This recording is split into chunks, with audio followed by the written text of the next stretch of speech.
শুভ সন্ধ্যা আমার প্রিয় ইউটিউব পরিবারের সকল বন্ধুগণকে জানাই।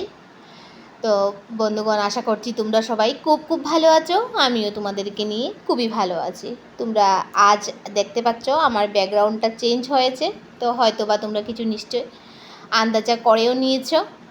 আর যদি না করে থাকো তাহলে আমি তোমাদেরকে বলে দিই, তো আমি এসেছি আমার বাবার বাড়িতে। তো ভর সন্ধে নেমে এসেছে, আর ঠিক সন্ধেবেলাই আমি আমার বাবার বাড়িতে এসেছি।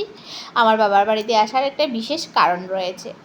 আর আজ হলো বুধবার, আর আজকের তারিখ হলো 10 জুলাই 2024 ইংরেজি, বাংলা হলো 25 আষাঢ় 1431 বঙ্গাব্দ। তো গতকাল গিয়েছি বিপদনাশিনী মায়ের। তো আমার বাবার বাড়িতে আসার বিশেষ কারণটি হলো আমার ঠাকুমা আজ কয়েকদিন যাবতই খুব অসুস্থতায় ভুগছেন। উনি খুবই অসুস্থ। আর এখানে আমি আমার মায়ের সঙ্গে কথা বলছি। আমার মা আমাকে বলছেন যে ড্রেসটা চেঞ্জ করে নেব, এসেছি গরমের মধ্যে। তো আমি বলছি হ্যাঁ, ড্রেসটা চেঞ্জ করবো। আর বাইরে প্রচণ্ড বৃষ্টি পড়ছে, কয়েক মাস থেকেই তো আজ বৃষ্টি পড়ছে, তো আজও বৃষ্টি পড়ছে। তো ঠাকুমা অসুস্থ, বয়স্ক মানুষ, সেটা তো স্বাভাবিক ব্যাপার, অসুস্থ তো হবেই। তো সেটা তো আর অন্য কিছু না। কিন্তু তো আমি এসে এসে দেখে দেখে যাচ্ছি, সে কথা আমি তোমাদেরকে বলিনি। কারণ আমি তোমাদেরকে বলিনি, আমি ভাবছি আজ না হয় কাল সুস্থ হয়ে যাবেন। কিন্তু না, তা নয়। উনি অনেক দিন অ্যাডমিশন থেকে এসেছেন নার্সিংহোমে, আর এখন ঘরে এসেছেন। তো আমার মেয়ের যেহেতু সামার ভ্যাকেশন শেষ হয়ে গেছে, আর তোমরা দেখেছো আমি 9 জুলাই বিপদনাশিনী মায়ের পুজো দিয়েছি। তো পুজো দিয়েই আমি পরের দিন 10 জুলাই আমি চলে এসেছি আমার বাবার বাড়িতে আমার ঠাকুমাকে দেখতে। আর এখানে আমার মাও একা। তো চলো আমি তোমাদেরকে ঠাকুমার সঙ্গে একটু আলাপ করিয়ে দিই। তো এই দেখো ঠাকুমা এখানে, ঠাকুমা খুব কান্নাকাটি করছেন। তো যেটা হয় অসুস্থ হলে, তো আমাদের মনে সবসময়ই অন্যরকম কিছু ঘুরপাক খায়। তো ওনার মনেও এরকমভাবেই কিছু ঘুরপাক খাচ্ছে। উনি প্রচণ্ড কান্না করছিলেন, আমাকে দেখে তো কান্নার পরিমাণ দ্বিগুণ হয়ে গেছে। একে তো দেখো শরীরে রয়েছে অনেকটাই ব্যথা, ব্যথা করছে, যন্ত্রণা শরীরে প্রচুর পরিমাণ রয়েছে। কারণ অনেক রাত্র থেকে উনি নিজেও ঘুমাননি, আর ঘরের কেউ ঘুমায়নি। আর আমার মা বাবা ভাই, ওনাদের ঘরে তো আর বেশি লোকজন নেই, শুধু আমার মা বাবা ভাই, ওনারাও ঘুমাননি। তো ঠাকুমার হয়েছে কি তোমাদেরকে বলি, আমি ঠাকুমার পুরো ব্যাকবোনটি স্পন্ডালাইসিস হয়ে গেছে। আর ডক্টর বলেছে, ঠাকুমার এই কথা জানা নেই, ঠাকুমাকে জানানো হয়নি, যেগুলো আর ঠিক হবে না ওনাকে ছেড়ে দিয়েছে, বলছে ঘরে নিয়ে যাওয়ার জন্য। বয়স তো কম হয়নি, তো এ তো বয়সে। এদিকে আমার সোনার হাতে ব্যথা লেগেছে, ও আমাকে দেখাচ্ছে এনে। তো এই বয়সে এই অসুস্থতা, এটা ঠিক হবে না ঘরে নিয়ে আসার জন্য। তো ডক্টর ছেড়ে দিয়েছে, কিন্তু ঠাকুমা জানেন না যে ডক্টর ঠাকুমাকে যে ছেড়ে দিয়েছে সেটা ঠাকুমাকে বলা হয়নি। তো উনি তো কিছু একটা নিশ্চয়ই আন্দাজা করতে পেরেছেন, যার জন্য উনি প্রচণ্ড কাঁদছিলেন। আর এই দেখো ধরে এনে তুলে এখানে আমার ভাই বসিয়েছে, আমার ভাই আর মা ওনাকে তুলে ধরে এনে এখানে বসিয়েছেন, আর ভাই বসিয়ে বসিয়ে ওষুধগুলো খাইয়ে দেবে। তো শরীরের কন্ডিশন খুবই খারাপ, বেশি ভালো নয়। এদিকে এটা পরের দিন, তো স্যালাইন দেওয়া হচ্ছে, ডেইলি ওনাকে স্যালাইন দিতে হচ্ছে। কারণ খাওয়া দাওয়া একদম করছেন না বললেই চলে, কিন্তু ওষুধগুলো তো খেতে হবে, ওষুধ না খেলে তো আর চলবে না। তো তার জন্য স্যালাইনটা ডেইলি একটা করে স্যালাইন দেওয়া চলছে। আর তার সঙ্গে পেন কিলারও দেওয়া হচ্ছে স্যালাইনের মধ্যে দিয়ে, না হলে তো পেনটা বেড়ে যাবে। ব্যথার জন্য উনি প্রচণ্ড কান্নাকাটি করেন, ব্যথা সহ্যর ভেতরে নয়, অনেকটাই ব্যথা। তো এদিকে দেখো গলাটা শুকিয়ে গেছে। তো আমি এখানে চামচ দিয়ে জল খাইয়ে দিচ্ছিলাম। আমার মাকে ডাকছিলেন জল খাওয়ানোর জন্য, কিন্তু আমার মা কাজে থাকার জন্য আমার মা বসে সবজি কাটছেন। তো আমি দৌড়ে ছুটে চলে আসলাম, এসে আমি জলটা খাইয়ে দিচ্ছি। আর তোমরা ঠাকুমা এই যে নাইটিটা পরনে দেখছো, এই নাইটিটা কমফোর্টেবল। উনি এই নাইটি ছাড়া অন্য নাইটিতে কমফোর্টেবল নন। সেটা হয় আমাদের যেরকম হয়ে থাকে, কোনো কোনো ড্রেস আছে না বেশি কমফোর্টেবল থাকে, আমরা ওটাই পরতে পছন্দ করি। তো ঠাকুমা স্নান করে বা ডেইলি ড্রেস চেঞ্জ করার পর অন্যটা যেটা পরানো হয় তারপর এই নাইটিটা শুকিয়ে যাওয়ার পর ওইটাই ঠাকুমাকে এনে আবার পরানো হয়। এই নাইটিতে উনি বেশি কমফোর্টেবল ফিল করেন। তো দেখো মা এদিকে সবজি কাটছেন, তোমরা দেখতে পাচ্ছ। মারও একা হাতের কাজ, অনেকটাই কাজ রয়েছে, তার মধ্যে আমিও এসেছি। আমি আসলে তো মানে কাজের পরিমাণটা আরও একটু বেড়ে যায়, যেহেতু বাচ্চা নিয়ে যেখানেই তুমি যাবে সেই জায়গাতেই দেখবে কাজের মাত্রাটা বেড়ে যায়। সেটা তোমার গড় হোক, তোমার বাবার বাড়ি হোক, তুমি যেখানেই থাকবে সেখানেই বেড়ে যাবে। তো কিছু করার নেই। তো সোনা ঘুমে থাকতে থাকতে আমার মা সবজিটা কাটছেন। এটা বিকালবেলা কিন্তু, যে যাতে মা সোনা নইলে দাঁড়টা ধরে টানাটানি করে তার জন্য। আর পরের দিন সকালবেলা দেখো গাছে অনেকটা ফুল ধরেছে, তো ফুলগুলো পেরে নিয়েছি আমি। আর তারপর আমার হঠাৎ মনে হলো আমি তোমাদের সঙ্গে একটু শেয়ার করি, তো তোমাদেরকে আমি একটু দেখিয়ে দিচ্ছি। তো এই গাছটার মধ্যে অনেকটাই ফুল ধরে, পাশে আরেকটি গাছ রয়েছে, সেটি আমি তোমাদেরকে অবশ্য দেখিয়ে দিচ্ছি। এগুলো না আমার ঠাকুমার হাতের লাগানো গাছ।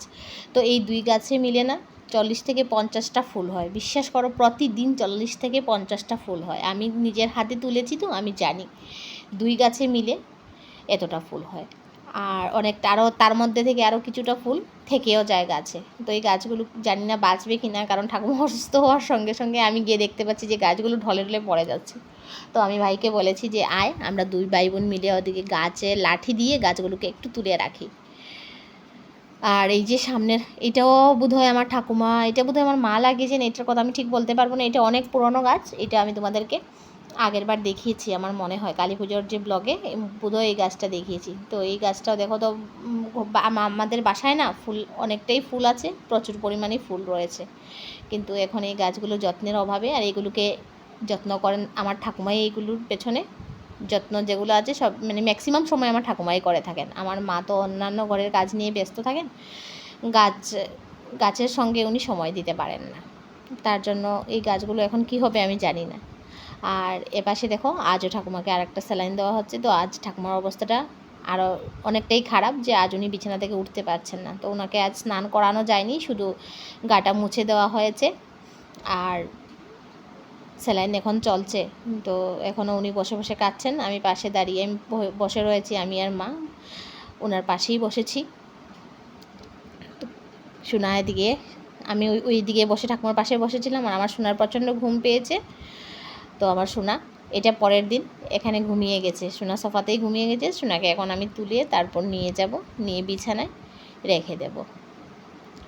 তো এদিকে সোনার বোন সোনার সঙ্গে করছে দুষ্টুমি, ওরা দুষ্টুমি করেই যাচ্ছে। আর এইদিকে দেখো এটা হলো শনিবার দিন, এটা পাশের ঘরে বিপদনাশিনীর পুজো ছিল। আমি তো মঙ্গলবার দিন করে পুজো দিয়েছি 9 তারিখ, আর এটা 11 তারিখ শনিবারের দেখো পুজো দিয়ে। তো পাশের ঘরের কাকিমণি আমাদেরকে প্রসাদ দিয়েছেন, তো মা বলছেন প্রসাদগুলো দিয়ে দেবো, তো আমি সবাইকে দিয়ে আমিও খেয়ে নিয়েছি।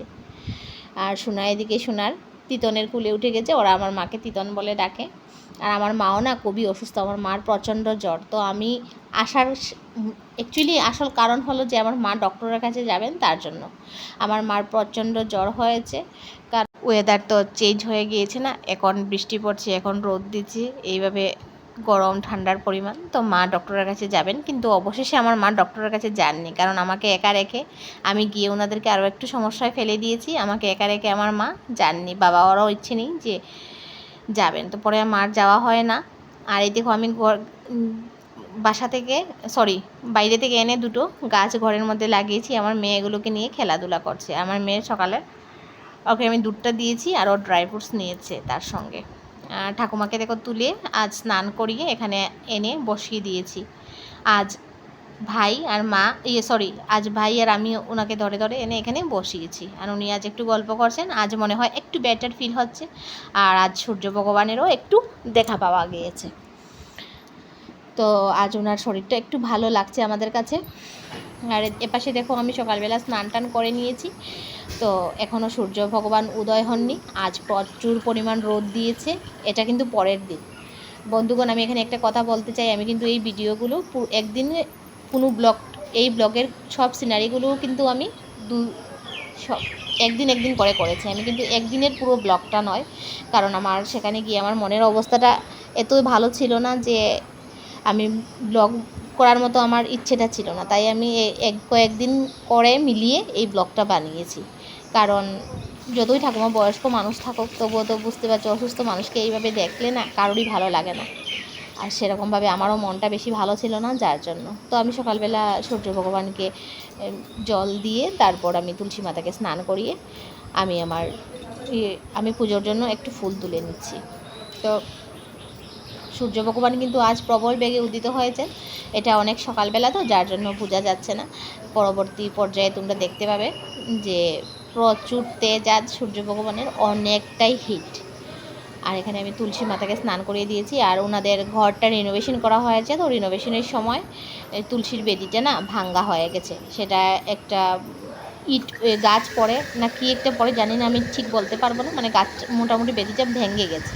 তো এখন নতুন করে বানানোর কথা ছিল, কিন্তু ঠিক এই সময়ই আমার ঠাম্মা অসুস্থ হয়ে পড়েন, যার জন্য বেদিটা আর বানানো হয়নি। এখানে একটা গাছকে বেদির মতো করে রাখা হয়েছে, সেটা আমি দেখাতে পারছি না। আর পুরো বাসায় দেখো তোমরা অনেকটাই ঘাস হয়ে গেছে। এখন যেহেতু বর্ষাকাল, তো ঘাস তো হবেই। আর ঠাকুমার অসুস্থতার জন্যই সব কিছু পড়ে রয়েছে, ঘাসগুলো পরিষ্কার করানো হচ্ছে না। তো ঘাসগুলোকে তুলে নিতে হবে কাউকে দিয়ে। আর এদিকে দেখো এখানে প্রচণ্ড শ্যাওলা হয়ে গিয়েছিল বৃষ্টির জন্য, তো চুন লাগানো হয়েছে। আর এটা হলো ওদের বোরিংয়ের পাইপ, এই যে নীল রঙের যে দেখতে পাচ্ছ সেটা বোরিংয়ের পাইপ জলের। তো দেখো প্রচুর পরিমাণ ঘাস হয়েছে, কি বলবো, বলার কোনো ভাষা নেই। আর এদিকে দেখো তোমরা এখন হয়তো একটু বুঝতে পারবে যে সূর্যদেবকে কতটা পরিমাণ দেখা যাচ্ছে। আর এখানে আমার ভাই আমাকে কি বলছিল, তো আমি ওর সঙ্গে কথা বলছিলাম। এখানে আমি ফুলগুলো পেরে নিচ্ছি। তো বললাম না যে 2 গাছ থেকে 50টার মতো ফুল হয়, তো আমি পারি যে আমি গুনেছি, আমি এগুলোকে গুনে গুনে আমি দেখেছি। তো জানি না গাছগুলো আর কতদিন বাঁচবে, আমি কিছু বুঝতে পারছি না, কারণ এগুলো নিচে একদমই যত্ন হচ্ছে না। গাছগুলো অনেকটাই বড় হয়ে গেছে। আমি থাকা অবস্থায় মা 2 দিন এসে এগুলো নিচে একটু গোবর দিয়ে গেছেন, কিন্তু এখন আর জানি না আমি কি হবে। গাছগুলো দেখে আমার অনেকটাই মায়া পড়ে গেছে, কারণ এত সুন্দর ফুল ধরছে, কি বলবো। আমাদের বাসায় এত সুন্দর ফুল ধরে না, এত সুন্দর ফুল গাছ নেই। আর এগুলো দেখে না আমার ফুল পাড়া সত্যি খুব মনে ইচ্ছা করছে, তাই আমি প্রতিদিন করেই ফুলগুলোকে পেরেছি। এই গাছ দেখে আমি আর আমার নিজেকে সামলাতে পারছি না, এত সুন্দর গাছগুলো আমার খুবই ভালো লাগছিল। অনেকটা উঁচুতেও ফুল ধরে, যার জন্য আমি এই লাঠিটা দিয়ে ফুলগুলোকে পেরে নিয়েছি। তো দেখো এবারে নিচের ফুলগুলোকে আমি হাত দিয়ে পেরে নিচ্ছি। আর আমার ভাই এখানে এসে আমাকে বারবার ও ডাকছে, ও কী একটা বলছিল আমাকে, আমি এখন ভুলে গেছি। ও খুবই একটা ওর কাজের কথা, হ্যাঁ ওর ফাইলের কথাটা আমাকে জিজ্ঞেস করছিল, যে আমার বার্থ সার্টিফিকেট আর ওর বার্থ সার্টিফিকেটটা একসঙ্গে হয়ে গেছে, কারণ আমারটা ওখানে রয়েছিল, আমি আনিনি, তো এবার আমি এটাকে নিয়ে এসেছি। তো সেই কথাই আমরা দুজন ডিসকাস করছিলাম, আমার মনে পড়েছে এখন। ও বারবার করে আমাকে ডেকে ডেকে নিয়ে যাচ্ছিল। তারপর আমি ফুলগুলো ঠাকুর করে নিয়ে এসেছি। আর তারপর আমার মা ঠাকুর পুজোটা, নিত্য পুজোটা আমার মা দিয়ে দিয়েছেন। তো এখানে আসার পর আমি পুজো দিয়েছি, আমার মাও দিয়েছে। আমার মা এখানে আমি আসার পর, আমি যেদিন ছিলাম পুজোটা আমিই দিয়েছি, আমার মা বোধহয় মাঝে একদিন দিয়েছিলেন, কোনো একটা কিছু হয়েছিল বোধহয়, আমার ঠিক মনে পড়ছে না কি একটা হয়েছিল জানি, যার জন্য মাকে পুজোটা দিতে হয়েছে। তো এখন মা পুজোটা দিয়ে দিচ্ছেন, আর শুধু ভোগটা দেওয়ার বাকি রয়েছে, তারপরেই পুজো দেওয়া শেষ।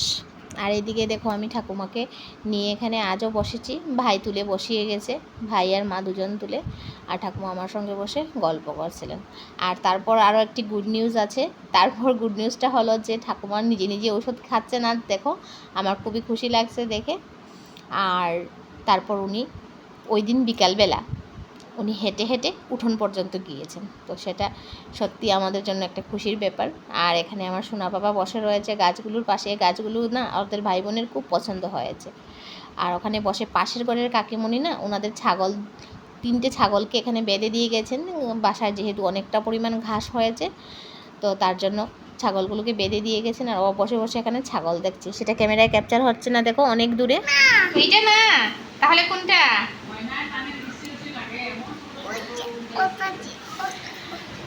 কারণ গরমে সব জায়গায় নাজেহাল অবস্থা, ছাগলগুলোকে দেখা যাচ্ছে না ওইখানে কাপড়ের জন্য, আর অনেকটা দূরে তো ক্যামেরায় ক্যাপচারও এতটা হচ্ছে না, যার জন্য এখানে ছাগল দেখা যাচ্ছে না। আর আমাদের দুপুরবেলার খাওয়া দাওয়া শেষ হয়ে গেছে।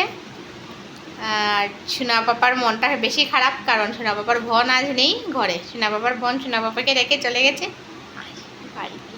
মাসির বাড়িতে। আমি বলছি না জুড়ে, সোনা শুনবে, তার জন্য খুব কাঁদছে সকালবেলা থেকে।